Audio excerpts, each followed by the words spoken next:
ನಮಸ್ಕಾರ. ನನ್ನೆಲ್ಲ ಯೂಟ್ಯೂಬ್ ಸಬ್ಸ್ಕ್ರೈಬರ್ಸ್ಗಳಿಗೆ, ನನ್ನ ಯೂಟ್ಯೂಬ್ ಸಬ್ಸ್ಕ್ರೈಬರ್ಸ್ಗಳು ಎಲ್ಲರೂ ವಿಡಿಯೋಗಳನ್ನು ಹೆಚ್ಚಾಗಿ ಶೇರ್ ಮಾಡ್ತಾ, ಜೊತೆಗೆ ಲೈಕ್ಸ್ ಕಮೆಂಟ್ಸ್ ಮಾಡ್ತಾ ಹೆಚ್ಚಿನ ಸಬ್ಸ್ಕ್ರೈಬರ್ಗಳನ್ನು ಮಾಡಲಿಕ್ಕೆ ಹೆಲ್ಪ್ ಮಾಡಿ ಅಂತ ಹೇಳ್ತಾ, ಇವತ್ತಿನ ಈ ವಿಡಿಯೋ ನನ್ನ ಕಳೆದ 2 ವಿಡಿಯೋಗಳಲ್ಲಿ ಒಂದು ಆನೆಮಾಲ್ನಿಂದ ದೋಣಿಗಲ್ಲಾಗಿ ಹೆಗ್ಗದ್ದೆ ಆದರೆ ಮತ್ತು ಮಾರನಹಳ್ಳಿವರೆಗೆ 2ನೇ ವಿಡಿಯೋದಲ್ಲಿ ಕೊಟ್ಟಿದ್ದೆ. ಅದು ಕೆಲಸ ಬರದಿಂದ ಈಗ ಸಾಗ್ತಾ ಇದೆ. ನೀವಿಲ್ಲಿ ನೋಡ್ಬೋದು, ಈಗ NH75ನ ಹಾಸನಕ್ಕೆ 40 ಕಿಲೋಮೀಟರ್ ಇದೆ, ಚನ್ನರಾಯಪಟ್ಟಣ 77 ಕಿಲೋಮೀಟರ್ ಇದೆ ಮತ್ತು ಬೆಂಗಳೂರಿಗೆ 222 ಕಿಲೋಮೀಟರ್. ನಾವಿವಾಗ ಸಕಲೇಶಪುರದ ಬೈಪಾಸ್ ರಸ್ತೆಯಿಂದ ಏನು ಕೆಲಸಗಳು ಆಗಿದೆ ಆ ರಸ್ತೆಯಲ್ಲಿ ನಾವು ಸ್ಟಾರ್ಟ್ ಮಾಡ್ತಾ ಇದ್ದೇವೆ. ನಿಮಗೆ ತಿಳಿದಿರ್ಬೋದು, ಇತ್ತೀಚೆಗಷ್ಟೇ ಚೌಲ್ಗೆರೆ ಟೋಲ್ ಕೂಡ ಸ್ಟಾರ್ಟ್ ಆಗಿದೆ. ಅದು ಕೆಲಸ ಮುಗಿಯೋವರೆಗೂ ಮಾಡಬಾರ್ದು, ಟೋಲನ್ನು ಕಲೆಕ್ಟ್ ಮಾಡಬಾರ್ದು ಅಂಥೇಳಿ ಈಗಿನ ಉಸ್ತುವಾರಿ ಸಚಿವರಾದಂಥ, ಹಾಸನ ಜಿಲ್ಲೆ ಉಸ್ತುವಾರಿ ಸಚಿವರಾದಂಥ KN ರಾಜಣ್ಣ ಅವರು ಕೂಡ ಹೇಳಿದ್ದಾರೆ. ಸಚಿವರು ಮಳೆಗಾಲದಲ್ಲಿ ದೊಡ್ಡತಪ್ಪಲೆಯಲ್ಲಿ ಕುಸಿದಂತಹ ಸಮಯದಲ್ಲಿ ಅವರು ಕೊಟ್ಟಿರುವಂತಹ ಹೇಳಿಕೆ ನಿಮಗೆ ನ್ಯೂಸ್ ಚಾನಲಲ್ಲಿ ಅಥವಾ ಪೇಪರ್ಗಳಲ್ಲಿ ಮಾಹಿತಿ ದೊರಕ್ತದೆ. ಆದರೆ ಇವಾಗ ನಾವು ಹೇಳ್ಬೇಕಂತಂದರೆ NH75ನ ಕೆಲಸ ಇಲ್ಲಿಂದ ನಾವೇನು ನೋಡ್ತಾ ಇದ್ವಿ, ಹಾಸನ 45 ಕಿಲೋಮೀಟ್ರ್ ಅಂತ, ಈ 40 ಕಿಲೋಮೀಟ್ರ್ ಕೆಲಸ ಆಗಿದೆ.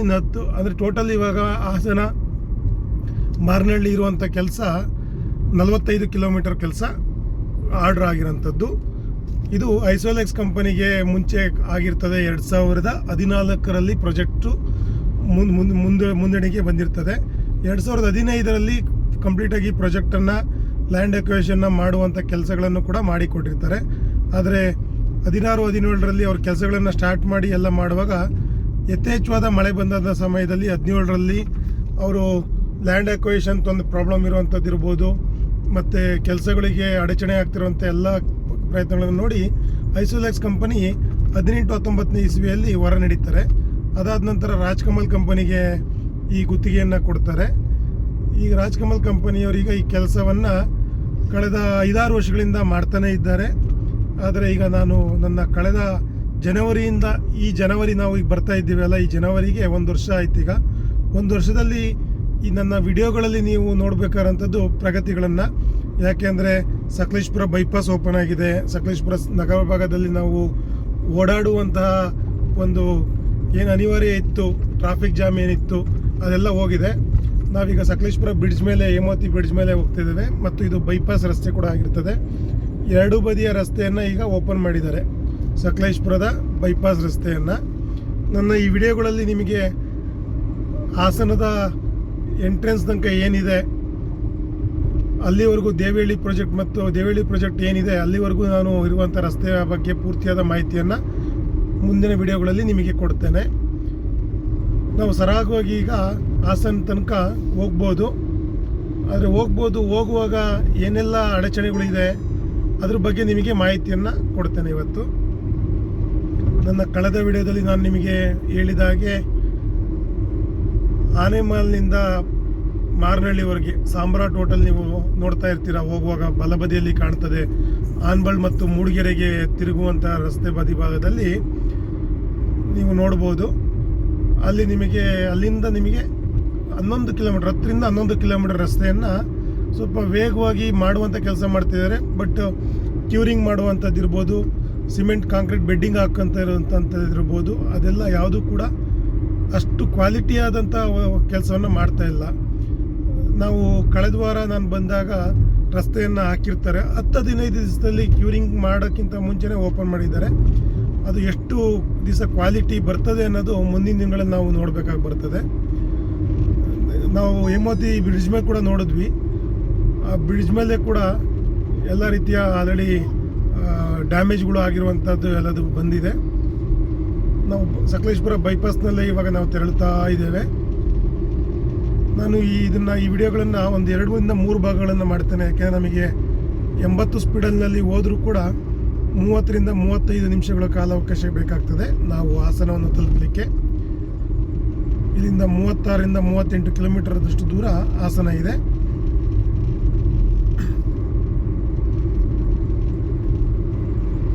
ಮುಖ್ಯವಾಗಿ ನಾವು ಇಲ್ಲಿ ನೋಡ್ತಾ ಇರ್ಬೋದು, ಈಗ ಒಂದು ಅಂಡರ್ ಪಾಸ್ ಹೋಗ್ತಾ ಇದ್ದೇವೆ.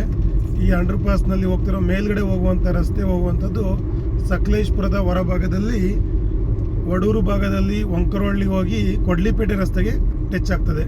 ನಾವು ಇನ್ನೊಂದು ಕಡೆಯಿಂದ ಬರ್ತೀವಿ ಅಂದರೆ ಬಾಳ್ಳುಪೇಟೆಯಿಂದ ಬರುವಂಥ ರಸ್ತೆಗೆ ಬಂದು ಟಚ್ ಆದಾಗ ಅದೇ ರಸ್ತೆ ನಮಗೆ ಕೂಡ್ತದೆ. ನೋಡಿ, ಇಲ್ಲಿ ನಾವು ಹೈವೇ ರೋಡಲ್ಲೇ ಸ್ಪೀಡಾಗಿ ಹೋಗಬೇಕು ಅಂತಂದರೆ ಇಲ್ಲಿ ಒಂಥರ ಸ್ಪೀಡ್ ಬ್ರೇಕರ್ ಅಂಪರ್ ತರಕ್ಕೆ ರೋಡಿನ ಕೆಲಸ ಗುಣಮಟ್ಟದ ಕಳಪೆ ಕಾಮಗಾರಿಯಿಂದ ನಮಗೆ ಈ ರೀತಿಯಾದಂಥ ಒಂದು ಗೇರನ್ನು ಚೇಂಜ್ ಮಾಡಿ ಮತ್ತೆ ನಾವು ಹೋಗ್ಬೇಕಾರಂಥ ಕೆಲಸ, ಆ ಥರದ ಪರಿಸ್ಥಿತಿ ನಮಗೆ ಇದೆ. ಅಲ್ಲಲ್ಲೇ ಈ ಥರದ ಕಳಪೆ ಕಾಮಗಾರಿಗಳು ಈ ರಸ್ತೆಯಲ್ಲಿ ಆಗಿದೆ ಅಂಥೇಳಿ ಇಲ್ಲಿನ ಸುತ್ತಮುತ್ತ ಪರಿಸರವಾದಿಗಳು ಮತ್ತು ಜನಪರ ಪ್ರತಿನಿಧಿಗಳು ತುಂಬ ಜನ ಇದ್ರ ಬಗ್ಗೆ ಮಾಹಿತಿಯನ್ನು ಹೇಳ್ತಾರೆ. ಆದರೂ ಈ ರೋಡಿನ ಮಾಹಿತಿಯನ್ನು ನಿಮಗೆ ಪೂರ್ಣವಾಗಿ ನಾನು ತೋರಿಸೋಕ್ಕೆ ಇಷ್ಟಪಡ್ತೇನೆ. ನೋಡಿ, ಇದು ನಾವು ಈಗ ಈ ಕೊಲ್ಲಹಳ್ಳಿ ಬೈಪಾಸ್ ಅಂತೇಳಿ ತುಂಬ ಟೈಮ್ ನಿಮಗೆ ತೋರಿಸಿದ್ದೆ. ಆ ಬ್ರಿಡ್ಜನ್ನು ಮತ್ತು ಈ ಫ್ಲೈಓವರನ್ನು ಏನು ಮಾಡಿದ್ದಾರೆ, ಆ ರಸ್ತೆ ನೋಡಿ ಈಗ ಆಲ್ರೆಡಿ ತಗ್ಗುದಿಬ್ಬ ಆಗಿದೆ. ಇಲ್ಲ ಆಲ್ರೆಡಿ ಕಿತ್ತಿ ಅದಕ್ಕೆ ಟಾರ್ ಹಾಕುವಂಥ ಕೆಲಸಗಳನ್ನು ಕೂಡ ಮಾಡ್ತಾ ಇದ್ದಾರೆ ಆಲ್ರೆಡಿ. ಈ ಥರದ ಎಲ್ಲ ರೀತಿಯ ಅನುಭವಗಳನ್ನು ನಾವು ಈ ರಸ್ತೆಯಲ್ಲಿ ನೋಡ್ಬೋದು. ಮತ್ತು 2023 ಮಳೆಗಾಲದಲ್ಲಿ ನೀವು ನೋಡ್ತಾ ಇರೋಂಥ ಎಡಬದಿ ಮತ್ತು ಬಲಬದಿಯ ಎರಡೂ ಬದಿಯ ರಸ್ತೆಗಳು ಕುಸಿದಿದ್ದು, ಅದಕ್ಕೋಸ್ಕರ ಇಲ್ಲಿ ನೋಡಿ ಇದನ್ನು ತಡೆಗೋಡೆಗಳನ್ನು ಇಟ್ಟಿದ್ದಾರೆ.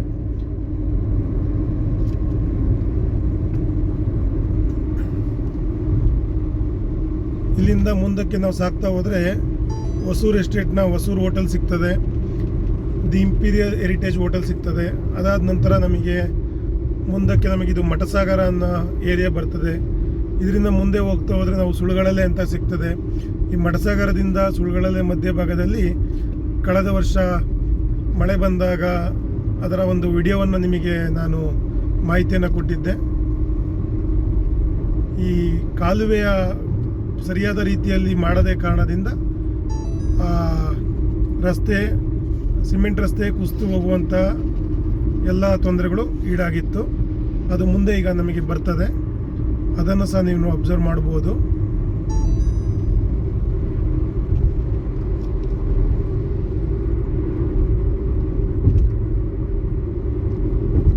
ಜನಗಳು 2016 ಇಸ್ವಿಯಿಂದ 2023 ಇಸ್ವಿವರೆಗೆ 24ನೇ ಇಸ್ವಿವರೆಗೆ ಏನೆಲ್ಲ ಹೈರಾಣುಗಳನ್ನು ಕಷ್ಟಪಟ್ಟಿದ್ರು ಹಾಸನ ಸಕಲೇಶ್ಪುರ ತಿರುಗಾಡಲಿಕ್ಕೆ, ಅದೆಲ್ಲ ಈಗ ಒಂದು ಸ್ವಲ್ಪ ಮುಕ್ತಾಯಗೊಂಡಿದೆ ಅನ್ನೋ ಒಂದು ಲಕ್ಷಣಕ್ಕೆ ಕಾಣಿಸ್ತಾ ಇದೆ.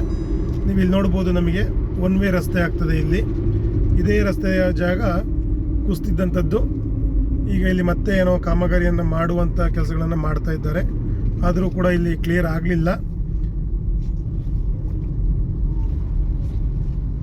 ಇದನ್ನೆಲ್ಲ ಸರಿ ಮಾಡ್ದಲ್ಲೇ ಟೋಲನ್ನು ಓಪನ್ ಮಾಡಬಾರ್ದು ಅಂತ ಇಲ್ಲಿಯ ಸುತ್ತಮುತ್ತಲಿನ ಜನಪ್ರತಿನಿಧಿಗಳು ರಸ್ತೆಯ ಬಗ್ಗೆ ತುಂಬ ಹೋರಾಟ ಅಂತ ಮಾಡಿರೋವಂಥವ್ರು ತುಂಬ ಜನ ಇದ್ದಾರೆ. ಅವರನ್ನು ಹೆಸರನ್ನು ಹೇಳಲಿಕ್ಕೆ ಇಷ್ಟಪಡೋದಿಲ್ಲ. ಬಟ್ ಇಲ್ಲಿ ತುಂಬ ಜನಗಳನ್ನು ನೀವು ಬೇರೆ ವಿಡಿಯೋಗಳಲ್ಲಿ ಅವರೇ ಹಾಕಿರುವಂಥ ವಿಡಿಯೋಗಳನ್ನು ನೀವು ನೋಡ್ಬೋದು.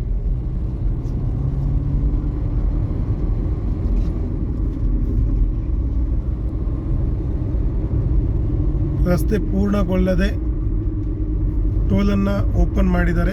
ಅದು ಚಾವಲ್ಗೆರೆ ಟೋಲ್ ಗೇಟ್ ಆಗಿರ್ತದೆ. ಅದನ್ನು ಸಹ ನಿಮಗೆ ಈ ವಿಡಿಯೋಗಳಲ್ಲಿ ಮುಂದಿನ ವಿಡಿಯೋಗಳಲ್ಲಿ ಬರ್ತದೆ.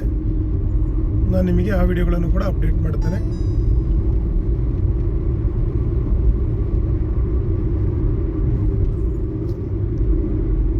ಇದು ಗುಳ್ಗಳಲ್ಲೇ ಕ್ರಾಸ್ ಆದರೆ ಇಲ್ಲಿಂದ 1 ಕಿಲೋಮೀಟರ್ ಮುಂದೆ ಹೋದರೆ JSS ವಿದ್ಯಾಸಂಸ್ಥೆ ಬರ್ತದೆ. JSS ವಿದ್ಯಾಸಂಸ್ಥೆಯ ನಂತರ ನಮಗೆ ಒಂದು ಬಾಗೆ ಅನ್ನುವ ಒಂದು ಬಾಗೆ, ಅದೊಂದು ಗ್ರಾಮ ಪಂಚಾಯತಿ ಏರಿಯಾ. ಆದರೆ ಮುಂದಿನ ದಿನಗಳಲ್ಲಿ ಅಲ್ಲಿಗೆ ಅಂಡರ್ ಪಾಸ್ ಅಥವಾ ಫ್ಲೈಓವರ್ ಇವಾಗನೇ ಮಾಡಬೇಕಾಗಿತ್ತು. ಆದರೆ ಈ ಏನು ಟೆಂಡರನ್ನು ತಗೊಂಡಿರ್ತಾರೆ 2015ರಲ್ಲಿ, 10 ವರ್ಷದ ಹಿಂದೆ ಟೆಂಡರ್, ಈಗ ಆ ಟೆಂಡರ್ನಲ್ಲಿ ಅದು ಬಂದಿರೋದಿಲ್ಲ. ಆ ಕಾರಣಕ್ಕೆ ಮುಂದಿನ ದಿನಗಳಲ್ಲಿ ಅಪಘಾತಗಳು ಹೆಚ್ಚಾದಾಗ, ಆನಂತರ ಜನಗಳು ಪ್ರತಿಭಟನೆಗಳನ್ನು ಮಾಡಿದಾಗ ಅದ್ರ ಬಗ್ಗೆ ಆಲೋಚನೆ ಮಾಡ್ತಾರೆ ಹೊರತು, ನಾವು ಅದರ ತೊಂದರೆಗಳು ಆದ ನಂತರನೇ ಅದ್ರ ಬಗ್ಗೆ ಯೋಚನೆ ಮಾಡ್ತಾರೆ ಹೊರತು ಮುಂಚೆಯಾಗಿ ಮುಂದಿನ ದಿನಗಳಲ್ಲಿ ನಮಗೆ ಮತ್ತೆ ಅದೇ ರೋಡ್ ಕೆಲಸ ಕೊಡಲಿಕ್ಕೆ ಮಾಡುವಂಥ ಕೆಲಸಗಳನ್ನು ಮಾಡ್ತಾರೆ. ಇಂಥ ಪರಿಸ್ಥಿತಿ ಮುಂಚೆಯಿಂದ ಇರುವಂಥದ್ದು. ಆದರೆ ಈಗಿನ ದಿನಗಳಲ್ಲಿ ಮಾಡ್ತಿರುವಂಥ ರಸ್ತೆ ಕೆಲಸಗಳು ಇನ್ನು ಮುಂದಿನ 25-30 ವರ್ಷಗಳ ಕಾಲ ಹೇಗೆ ಇರಬೇಕು ಅನ್ನೋದ್ರ ಬಗ್ಗೆ ಹೇಳ್ತಿದ್ದಾರೆ. ನೀವಿಲ್ಲಿ ನೋಡ್ಬೋದು, ಇದು ಬಾಗೆ ಏರಿಯಾ. ನಾವಿಲ್ಲಿಂದ ಮುಂಚೆ ಎಡಭಾಗಕ್ಕೆ ಚಲಿಸ್ತಿದ್ವಿ ಹಳೆ ರಸ್ತೆಯಲ್ಲಿ. ಕಳೆದ ವರ್ಷ ಈ ರೋಡ್ ಕುಸಿತಿತ್ತು. ಇಲ್ಲಿ ನಾವು ಎಡಭಾಗಕ್ಕೆ ತಿರುಗಿದಾಗ ಬೆಳಗೋಡು, ಬಿಕ್ಕೋಡು, ಬೇಲೂರು ಮತ್ತು ಚಿಕ್ಕಮಗಳೂರಿಗೆ ಹೋಗುವಂಥ ರಸ್ತೆ, ಮಡಿಕೇರಿಯಿಂದ ಬಂದಂಥವ್ರಿಗೆ ಇದು ಒಂದು ರಸ್ತೆ. ಅದೊಂದು ಸ್ಟೇಟ್ ಹೈವೇ ಆಗಿರ್ತದೆ. ಕಳೆದ ಬಾರಿ ಈ ರಸ್ತೆ ಕೂಡ ಇಲ್ಲಿ ಕುಸಿತಿತ್ತು, ಬಾಗೆ ಏರಿಯಾ ಕೂಡ ಕುಸಿತಿತ್ತು. ಇದು ಸಕಲೇಶ್ಪುರ, ನಮ್ದೇನು ದುರ್ಗಮಾಲ್ ಹೋಟೆಲ್ ಇದೆ, ಬೈಪಾಸ್ದಿಂದ ಸಕಲೇಶ್ಪುರ ಬೈಪಾಸ್ ಸ್ಟಾರ್ಟ್ ಆದಾಗಿಂದ ಹಿಡಿದು ಮಾಹಿತಿಯನ್ನು ಕೊಡ್ತಾ ಇದ್ದೇನೆ. ನಾವಿಲ್ಲಿಂದ ಹೊರಟ್ರೆ ಈಗ ನೆಕ್ಸ್ಟ್ ನಮಗೆ ಸಿಗುವಂಥದ್ದು ಬಾಳ್ಳುಪೇಟೆ ಏರಿಯಾ. ಆ ಬಾಳ್ಳುಪೇಟೆ ಏರಿಯಾ ಏನಿದೆ ಅಂತಂದರೆ, ಅದಕ್ಕೂ ಕೂಡ ಬಾಳ್ಳುಪೇಟೆ ನಗರ ನಮಗೆ ಹೋಗುವಾಗ, ರಸ್ತೆಯಲ್ಲಿ ಹೋಗುವಾಗ ಬಲಭಾಗಕ್ಕೆ ಸಿಗ್ತದೆ. ಬಲಭಾಗಕ್ಕೆ ಸಿಗುವಾಗ ನಮಗೇನಾಗ್ತದೆ, ಬೈಪಾಸು ಎಡಭಾಗದಲ್ಲಿ ನಾವು ಹೋಗ್ತೇವೆ. ಎಲ್ಲ ಬಸ್ಗಳು ಮತ್ತು ನಗರ ಭಾಗಕ್ಕೆ ಏನು ಓನ್ ವೆಹಿಕಲ್ಸ್ಗಳು ಹೋಗ್ತದೆ, ಅದೆಲ್ಲದೂ ಕೂಡ ಬಲಭಾಗಕ್ಕೆ ಡೈವರ್ಷನ್ ತಗೋಬೇಕು.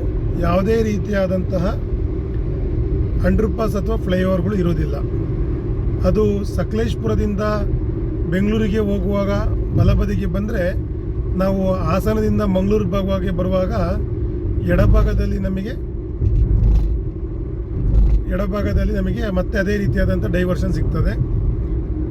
ಆಗ ಜನಗಳಿಗೆ ತೊಂದರೆ ಆಗ್ತದೆ. ಇದನ್ನೆಲ್ಲ ಯೋಚನೆ ಮಾಡಿ ರಸ್ತೆಯನ್ನು ಮಾಡಬೇಕಾಗಿತ್ತು.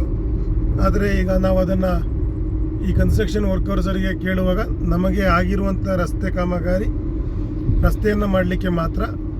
ಈ ರಸ್ತೆಯಲ್ಲಿ ಸಂಪೂರ್ಣವಾಗಿ ಆಗಿರೋದು ಅಂದರೆ ಬೈರಾಪುರ ಅಂಡರ್ಪಾಸ್ ಮಾತ್ರ, ಮತ್ತು ಈಗೊಂದು ನಾವೇನು ನೋಡಿದ್ವಿ ವಡೂರ್ ಹತ್ರ ಸಕಲೇಶ್ಪುರ ಬೈಪಾಸ್ನಲ್ಲಿ, ಅಲ್ಲಿ ಒಂದು ನೀವಿಲ್ಲಿ ಅಬ್ಸರ್ವ್ ಮಾಡ್ಬೋದು. ಇದು ಬಾಳ್ಳುಪೇಟೆ ನಗರಕ್ಕೆ ಹೋಗ್ಬೇಕಂದ್ರೆ ಅಲ್ಲಿ ಬಸ್ ಬರ್ತಾ ಇದೆ ನೋಡಿ, ಆ ಜಾಗದಲ್ಲಿ ಆ ಥರ ಬಲಭಾಗಕ್ಕೆ ಹೋಗಬೇಕು. ನಾವೀಗ ಬೈಪಾಸ್, ಬಾಳ್ಳುಪೇಟೆ ಬೈಪಾಸ್ನಲ್ಲಿ ಹೋಗ್ತಿದ್ದೇವೆ.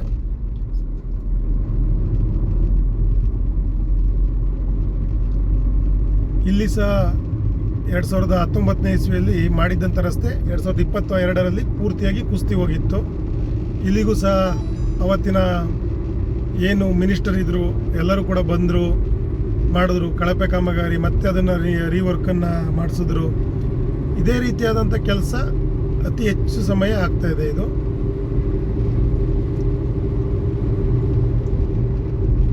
ನನ್ನ ಈ ವಿಡಿಯೋದಲ್ಲಿ ಸಕಲೇಶ್ಪುರ ಬೈಪಾಸಿಂದ ಸ್ಟಾರ್ಟ್ ಆಗಿ ಬಾಳ್ಳುಪೇಟೆ ನಗರವನ್ನು ಮುಗಿಸಿ, ಬೈಪಾಸನ್ನು ಮುಗಿಸಿ ಬಾಳ್ಳುಪೇಟೆ ನಗರವನ್ನು ಎಕ್ಸಿಟ್ ಆಗುವಂಥ ಜಾಗಕ್ಕೆ ಈ ವಿಡಿಯೋನ ಕ್ಲೋಸ್ ಮಾಡ್ತೇನೆ. ಇಲ್ಲಿ ಯಾವುದೇ ರೀತಿಯ ಸರ್ವಿಸ್ ರಸ್ತೆಗಳಿಲ್ಲ. ಈ ಯಾವ್ದಾರು ಒಂದು ಏರಿಯಾಗಳಲ್ಲಿ ಬಂದಾಗ, ಬಾಳ್ಳುಪೇಟೆ ಅಂತ ನಗರಕ್ಕೆ ಹೋಗಬೇಕು ಅಂದಾಗ ಅಲ್ಲಿ ಪಕ್ಕದ ಸರ್ವಿಸ್ ರಸ್ತೆಗಳಿಲ್ಲ, ಜನಗಳಿಗೆ ಮೂಲಭೂತ ಸೌಕರ್ಯಗಳಿಲ್ಲ. ಇಲ್ಲಿ ಸ್ಪೀಡಾಗಿ ಹೋಗುವಾಗ ಅನಾಹುತಗಳು ನೋಡಿ, ಈಗ ರೈಟ್ ತಗೊತಾ ಇದ್ದಾರೆ. ಈ ರೀತಿಯಾದ ಅನಾಹುತಗಳು ತುಂಬ ಆಗಿದೆ, ಆಲ್ರೆಡಿ ತುಂಬ ಆಕ್ಸಿಡೆಂಟ್ಸ್ಗಳು ಆಗಿದೆ ಅನ್ನೋದು ಮಾಹಿತಿ. ನಾವು ಸರಾಗವಾಗಿ 10 ನಿಮಿಷದಲ್ಲಿ 12-15 ಕಿಲೋಮೀಟರ್ ಬಂದ್ವಿ. ಈಗ ಹಾಸನಕ್ಕೆ ಇನ್ನೇನು ಕೇವಲ 26 ಕಿಲೋಮೀಟರ್. ಆಲ್ರೆಡಿ ಮಾಡಿರುವಂಥ ರಸ್ತೆ ಆಲ್ರೆಡಿ ಈಗ ಗುಂಡಿಗಳು ಬೀಳ್ತಾ ಇದೆ, ಸಿಮೆಂಟ್ ರಸ್ತೆಗಳೇ. ಅದನ್ನು ಯಾವ ರೀತಿಯಾದಂಥ ಒಂದು ಮೆಟೀರಿಯಲನ್ನು ಹಾಕಿ ಮತ್ತೆ ಅದಕ್ಕೆ ಟಾರ್ ಹಾಕ್ತಾರ, ಅಥವಾ ಇರೋ ರಸ್ತೆಯನ್ನು ಮತ್ತೆ ಒಡೆದು ಮತ್ತೆ ಹೊಸದಾದ ರಸ್ತೆಯ ಸಿಮೆಂಟ್ ರಸ್ತೆಯನ್ನು ಮಾಡ್ತಾರೆ ಅನ್ನೋದ್ರ ಬಗ್ಗೆ ಮುಂದಿನ ದಿನಗಳಲ್ಲಿ ನಾವು ನೋಡಬೇಕಾಗತ್ತೆ. ಇದು ಬಾಳ್ಳುಪೇಟೆ ನಗರವನ್ನು ಮುಗಿಸಿ ಹೋಗ್ತಾ ಇರುವಂಥ ರಸ್ತೆ. ಮುಂದಿನ ವಿಡಿಯೋದಲ್ಲಿ ಇಲ್ಲಿಂದ ಮುಂದಕ್ಕೆ ನಡೆಯುವಂಥ ಮಾಹಿತಿಯನ್ನು ಕೊಡ್ತೇನೆ. ಧನ್ಯವಾದಗಳು ಫ್ರೆಂಡ್ಸ್.